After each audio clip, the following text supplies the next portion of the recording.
Hope you're doing well.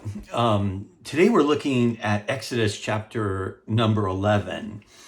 And this is the warning that God speaks through Moses to prepare the people for the final plague.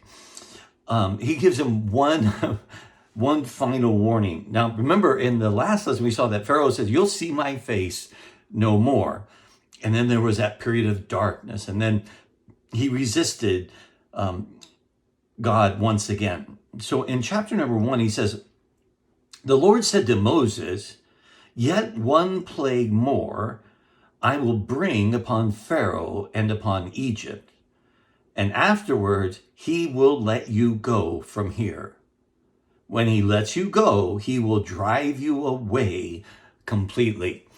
So as you look back, you can see that Pharaoh had been trying to negotiate with God. Well, you can't go. You're up to mischief. Okay, the men can go. The adults can go. Okay, the adults and kids can go, but not the cattle. And you can only go so far. And it was always God's plan to crush the tyranny of Pharaoh and deliver his people from slavery. And he goes, after this last plague, they will send you away completely. The will of God will be completely accomplished. And as I reflect back over the previous 9 plagues, I can think that maybe the people of Israel were wondering, when is this going to happen? Is it going to happen? I think that in the very beginning, they thought, well, Moses is just going to go in there and we're going to go out. But God, in his enduring patience, is using the stubbornness of Pharaoh again to reveal his great power. But the foundational principle to me seems to be God is sovereign. He's working his plan according to his schedule. And why is that important? Because there are a lot of times where I have plans and you have plans, and we're asking God to come alongside and bless our plans. But God is saying, I have a plan and I'm working my plan and it's on my schedule. You come alongside me in my plan, so that we're not stressed about trying to get God to do what we want to do when we want him to do it, but we coming along as the servants of God to discover what he wants to do in us and through us, and not according to our schedule, not our desire, not our schedule. For we are not the sovereign. We are but the clay. So he's preparing that they're going to drive you away completely. So he says, "Speak now in the hearing of the people, that they ask every man of his neighbor and every woman of her neighbor for silver and gold jewelry. And the Lord gave the people favor in the sight of the Egyptians. Moreover, the man Moses was very great in the land of Egypt, in the sight of Pharaoh's servants and in the sight of the people." So despite Pharaoh's persistent stubbornness and rebellion, and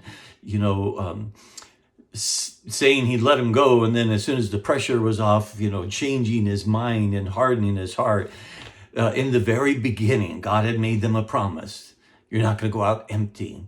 The years of slavery, where you labored as slaves, you will come out with a great treasure. Now, normally when an army of one country would invade another country or tribe against tribe, they would plunder it.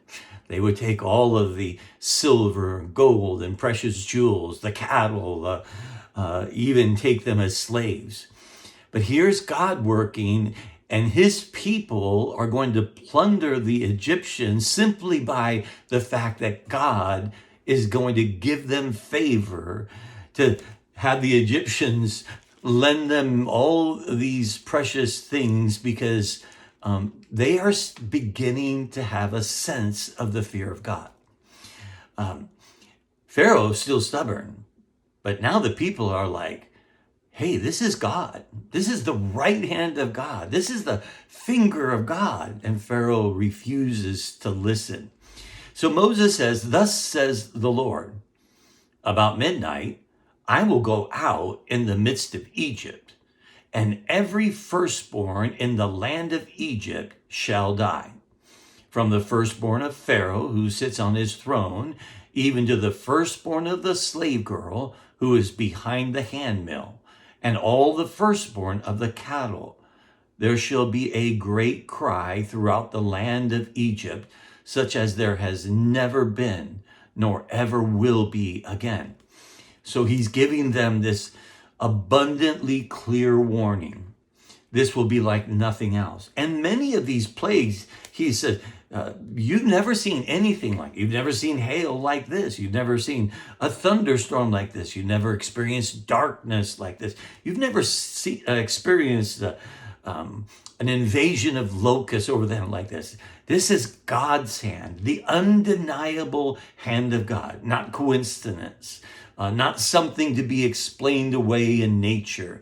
He said there is going to be a great cry that has never been heard before.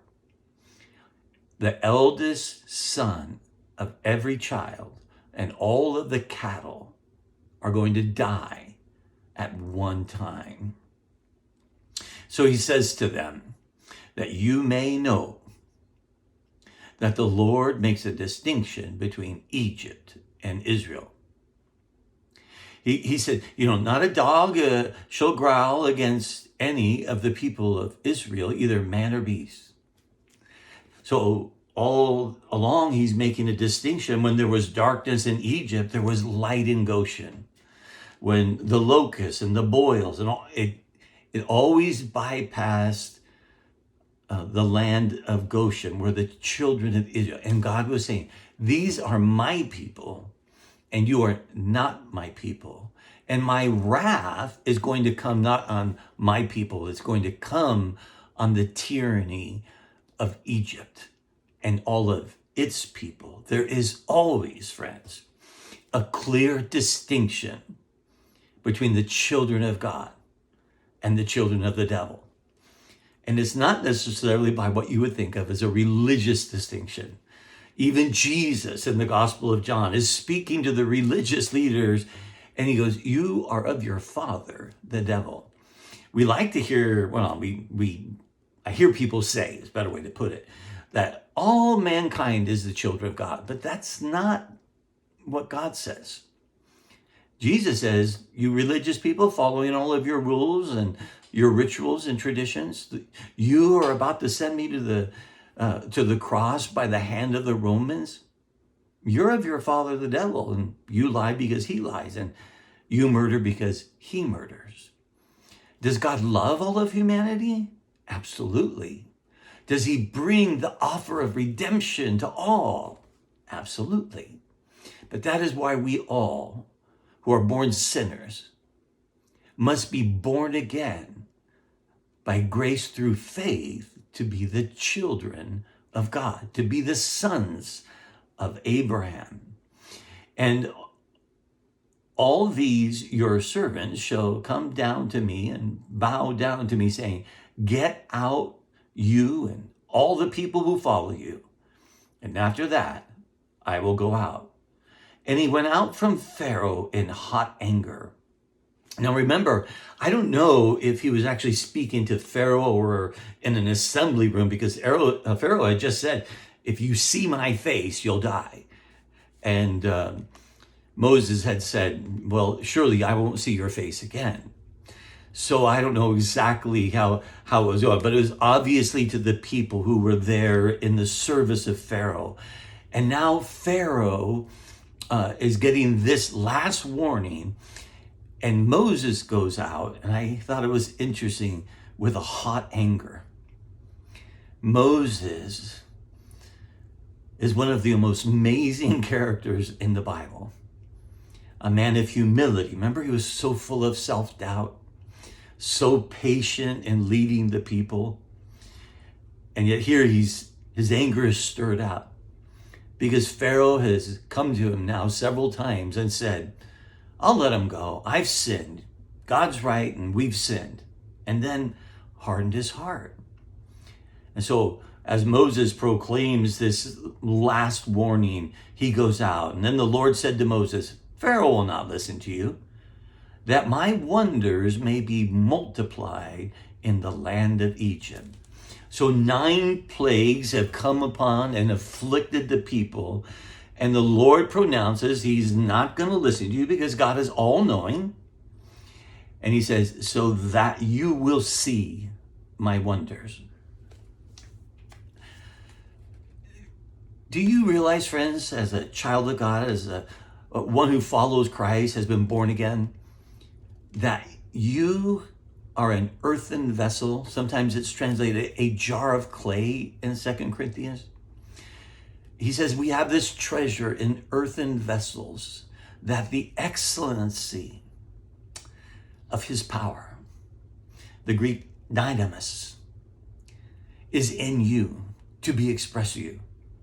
We have this treasure in earthen vessels, that the world may know for the glory of God, the great power of God through human instruments. That's your great privilege.